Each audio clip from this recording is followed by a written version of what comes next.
Everyone welcome to exam day mini blog. আজকে ছিল আমার সেকেন্ড ডে এক্সাম, আর এটা ছিল একেবারে ফার্স্ট হাফে, মানে 10টার সময় এক্সাম ছিল আর আমি বেরিয়েছিলাম প্রায় 7:55 দিকে। তারপরে তো বাস পেয়ে গেলাম আর বাসে করে চলে আসলাম করুণাময়ীতে। এদিকে এসেই দেখি আমার বেস্ট ফ্রেন্ড আমার জন্য ওয়েট করছে, তাই ওকে তাড়াতাড়ি পাঠিয়ে দিলাম আগে ট্রেনের টিকিটটা কাটতে।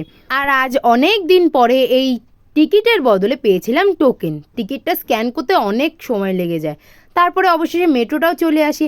হ্যাঁ, আর এই হাতে বই দেখাটা সকালবেলা স্বাভাবিক, কারণ আমার তো সারা বছর পড়তে ইচ্ছে করে না, পরীক্ষার আগের দিনও পড়তে ভালো লাগে না। পরীক্ষার দিন সকালবেলা যেটুকুনি পড়বো সেটুকুনি। অনেকে তো আছে তাও পরীক্ষার আগের দিন রাতেও পড়ে, আমার দ্বারাই সেটাও হয় না, ঘুমাতে হবে না ওই জন্য। তারপরে অবশেষে কলেজে ঢুকতে দিল। তারপরে এখানে ভগবানকে প্রণাম ঠুকে চলে গেলাম একেবারে ক্লাসে। আর এক্সাম স্টার্ট হওয়ার আগে আমরা বই খাতা খুলে থাকি, বাট বই খাতা পড়ি কম, ডিসকাস করি বেশি, কে কোনটা পড়ে এসছিস আগে বল। তারপরে অবশেষে স্যাররা চলে আসায় ভিডিও ফুটেজ আর নিয়ে নিই। তারপরে বেরিয়ে পড়লাম এক্সাম দিয়ে। আর এক্সামটা মোটামুটি ভালোই হয়েছিল। আর বেরিয়েই খেয়ে নিয়েছিলাম একটা মালাই টোস্ট, যেটা খেতে ছিল দারুণ, আর সাথে চাটাও বেশ মোটামুটি ভালোই খেতে ছিল।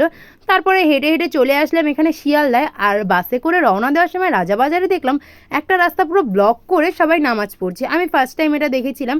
তারপর তো রওনা দিলাম, হঠাৎ করে দেখলাম সেচ ভবনের ওখান থেকে একেবারে বাসের রুটটা ভেতর দিকে ঘুরিয়ে দিল। এটা ক্লিয়ার হলো 10 নম্বরে এসে। এখানে এসে দেখলাম অনেক ভিড়।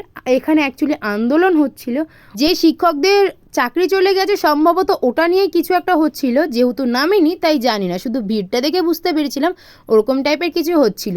যেখানে 10 মিনিটের রাস্তা অতিক্রম করলাম একেবারে 40 মিনিট ধরে। তো টাটা, দেখাবে অন্য মিনি ব্লগে। তোমরা কিন্তু চ্যানেলটা সাবস্ক্রাইব করো।